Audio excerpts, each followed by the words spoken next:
Selanjutnya, hubungan proses pengambilan keputusan. Apa hubungannya proses pengembangan sistem dengan tahapan pemecahan masalah secara umum? Untuk inisialisasi sistem, yaitu hubungan dengan tahapannya, itu menentukan masalah dan rencana pemecahannya. Jadi dia bukan mencari masalah, tapi menentukan masalah apa yang terjadi, terus harus seperti apa solusinya, seperti itu. Kedua, analisis sistem, itu tahapan pemecahan masalahnya, menganalisis dan memahami masalah. Yang dia cari terus masalah-masalah itu. Jadi bukan membuat masalah, tapi mencari permasalahan, menganalisis itu ya. Masalah yang ada di internal itu seperti apa. Selanjutnya baik internal maupun eksternal maksudnya. Selanjutnya menentukan solusi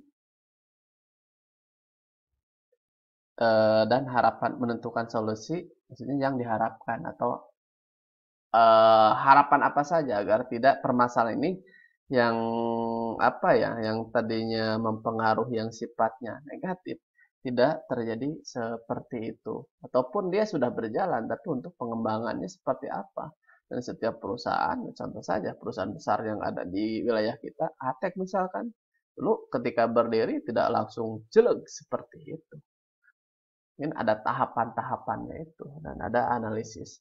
Analisis ini ada yang disengaja, ada yang tidak disengaja. Yang disengaja seperti apa? Ya kita membayar orang. Atau kita bukan iseng-iseng gitu ya. Karena kebiasaan tiap hari berinteraksi sambil curhat-coret atau apa gitu. Masalah. Terus ada yang tidak disengaja. Salah satu tidak disengaja itu ketika menemukan sesuatu. Contoh, misalkan saya pernah menjelaskan juga tentang apa ya, makanan tradisional misalkan Surabi. Awalnya sih seandainya, loh dulu itu rasa tawar dan rasa oncom saja. Terus dia main-main misalkan pernah makan apa pizza atau sejenisnya, loh gimana ya seandainya kalau Surabi ini misalkan dinaikkan rasanya jadi variatif, misalkan ada rasa keju, rasa coklat, ada manis dan asin maksudnya. Nah, itu ketidaksengajaan. Banyak sekali faktor-faktor ketidaksengajaan. Jadilah dianalisis gitu, dicoba, di eksperimen gitu, agar menghasilkan produk kan. Selanjutnya, perancangan sistem hubungan dengan tahapan pemecahan masalahnya, yaitu menentukan dan memilih solusi yang terbaik. Jadi perancangan ini tugasnya ya memilih solusi. Ketika ada dua pilihan, carilah pilihan yang terbaik. Ketika kita ingin ke Jakarta dengan berbagai macam apa ya, fasilitas dan kapasitas, misalkan lewat tol atau lewat jalur umum gitu, itu lebih efektif mana gitu. Kalau lewat jalur tol kita harus harus menggunakan biaya lagi, tol misalkan. Terus kalau jalur umum ada macet ini itu ya silahkan, itu kembali solusi mana yang terbaik. Kalau misalkan kita itu mau jalur umum saja, sebab selain daripada ke Jakarta kita mau belok dulu kemana misalkan ada perlu dulu. Nah seperti itu kan dua dua pekerjaan satu arah bisa terselesaikan. Jika walaupun macet kan gitu, itu apa namanya, salah satu solusi agar misalkan kita tidak bolak-balik lagi. Gitu. Selanjutnya itu merancang solusi terpilih. Nah, yang saya jelaskan tadi, ketika ada pilihan yang kedua, ada dua pilihan, nah cari yang terbaik. Selanjutnya itu penerapan sistem hubungannya dengan tahapan pemecahan masalah, yaitu menerapkan solusi terpilih. Nah, setelah dipilih, lalu terapkan. Itu lebih ke implementasi. Mana mungkin dengan beberapa pertimbangan segala macam. Selanjutnya, evaluasi hasil yang dicapai. Nah, sudah terjadi. Sudah dilakukan gitu. Sudah tahapan-tahapan itu dikerjakan, itu harus terus dievaluasi. baik evaluasi secara sistematika maupun evaluasi sistematika keseluruhan maupun sistem evaluasi secara bidang-bidang tertentu. Itu harus ada evaluasi. Makanya ada tim penilai. Kalau di sekolah SD itu ada tim peneliti kan gitu.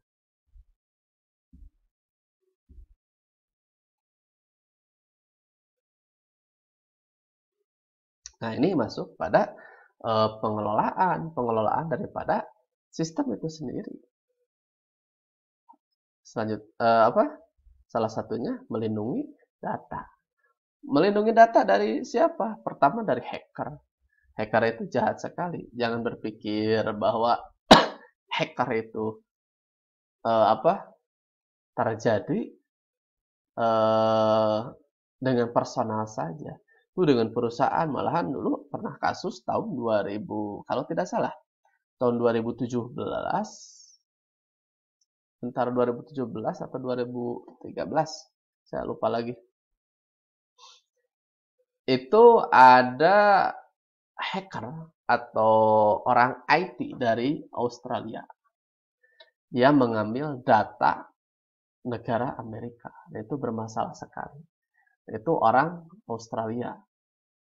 Dia data-data raker atau rencana kerja daripada Amerika itu ya retas kan gitu. Dia bocor gitu.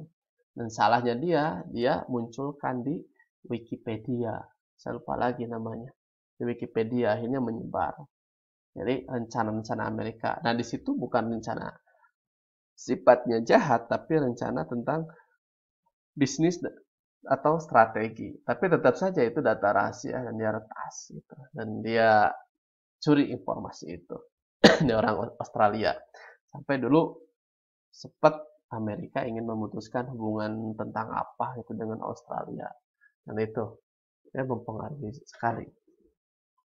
Selanjutnya melindungi data dari virus, dan virus ini tidak bisa diprediksi, dan virus ini terus berkembang, dan virus ini pun ada manajemen ya, terus-terusan siapa sih pencipta virus? Ya pembuat virus, antivirus gitu. Jadi sebelum dia membuat antivirus, sebelum dia menyebarkan, ada dua antivirus itu, ada yang free, ada yang berbayar gitu. Nah, biasanya diluncurkan sebelum dia itu satu paket gitu. Jadi bikin obat sama penyakitnya itu. Nah, obat yang memang bisa menopang atau bukan membunuh ya, menangkal lah daripada penyakit ini yang berbayar. Kalau yang tidak berbayar, yang free, misalkan antivirusnya, itu hanya virus-virus tertentu saja. Kalau virus buatan dia tidak semua bisa lolos kan gitu, virus buatannya itu. Seperti itu. Kita harus melindungi dari virus dengan berbagai macam cara. Bukan hanya dengan antivirus, banyak sekarang ya. Bisa dengan device, bisa dengan melindungi data itu. Dengan antivirus ya banyak sekali berbagai macam antivirus. Banyaklah melindungi data itu. Terus dia tidak berhubungan dengan, nah contoh ini komputer saya itu misalkan khusus untuk desain grafis misalkan. Ya ini tidak boleh, selain misalkan tidak boleh berhubungan ke internet gitu. Terus tidak boleh memasukkan flash disk sembarangan gitu. Flash disknya harus khusus misalkan. Terus harus via Bluetooth misalkan. Nah, itu untuk melindungi perangkat daripada gangguan atau virus itu sendiri. Selanjutnya, melindungi data dari musibah. Musibah ya baik bencana maupun kehilangan perangkat keras dan lain sebagainya. Nah, ini gimana, harus cari alternatif yang harus dilindungi. Apakah diduplikat atau perangkat kerasnya harus ada ruangan khusus yang sifatnya data-data penting. Oke, selanjutnya yaitu keamanan. Nah, keamanan di sini bukan hanya keamanan dari segi software saja, hardware, bukan dari kehilangan saja keamanan di sini tuh. Jadi dari tangan-tangan jahil, ya misalkan gitu, data itu kita sudah mengetik sebuah naskah, terus ada orang iseng misalkan. Nah, kalau bikin di perusahaan tidak bisa dibuat iseng seperti itu. Terus ada tim keamanan juga. Lalu ada kesalahan atau error. Ya, kesalahan itu kembali apakah humannya, orangnya, atau teknologinya, softwarenya. Itu kesalahan suka terjadi. Nah, bagaimana caranya kesalahan itu tidak terulang kembali atau tidak begitu fatal? Nah, itu dilindungi datanya. Selanjutnya, keamanan data rahasia. Nah, ini global saja ya. Pertama, pengendalian umum. Pengendalian umum itu keseluruhan global. Pengendalian atas implementasi sistem. Nah, pengendalian itu ketika di lapangan, ketika melakukan sesuatu. Terus pengendalian atas perangkat lunak, software. Pengendalian atas perangkat keras, hardware. Pengendalian pengoperasian komputer. Ini pengoperasian ya. Pengoperasian itu sudah ada software, sudah ada hardware, dan saya sedang mengoperasikan. Nah, itu maksud pengoperasian itu. Sedang menjalankan lah gitu kurang lebih. Terus pengendalian keamanan data dan jaringan tadi sudah sebutkan. Pengendalian administratif itu ya administrasi lah gitu. Jadi baik itu pengajian, data-data apalagi ya, data-data produk, pemasaran dan lain-lain. Terus pengendalian aplikasi. Nah, aplikasi itu ada bidang-bidangnya lagi di atasnya untuk pengendalian ini sebagai maintenance misalkan dan lain-lain sebagainya. Terus pengendalian input dan masukan. Nah, masukan di sini, input di sini, sudah semua harus bisa menginput orang-orang tertentu. Jadi input di sini, misalkan permintaan. Nah, permintaan itu tidak semua pelanggan harus dimasukkan. Pelanggan-pelanggan yang misalkan ada urutannya lah. Pelanggan misalkan yang memang member ini sudah kerjasama lama, nah itu urutan teratas misalkan. Itu ada apa namanya, ada level-levelnya. Terus pengendalian pemrosesan, pengendalian output salah satu ya contoh misalkan kita harus mengirim barang misalkan ke perusahaan A misalkan. Perusahaan A itu sejauh mana tingkat kepercayaannya dengan perusahaan kita kan gitu. Kalau misalkan perusahaan baru ya kita harus ada lagi tanda kutip, harus jangan terlalu ini, harus ada apa ya, tim khusus. Selanjutnya keamanan dan perangkat elektronik. Lalu pengembangan struktur pengendalian, ya, salah satu diantaranya biaya dan manfaat. Nah, jadi pengembangan struktur ini kalau misalkan terlalu mahal, terus kemanfaatnya minim buat apa? Kalau misalkan yang ada bisa digunakan, pakai saja yang ada. Lalu pemeriksaan sistem informasi manajemen.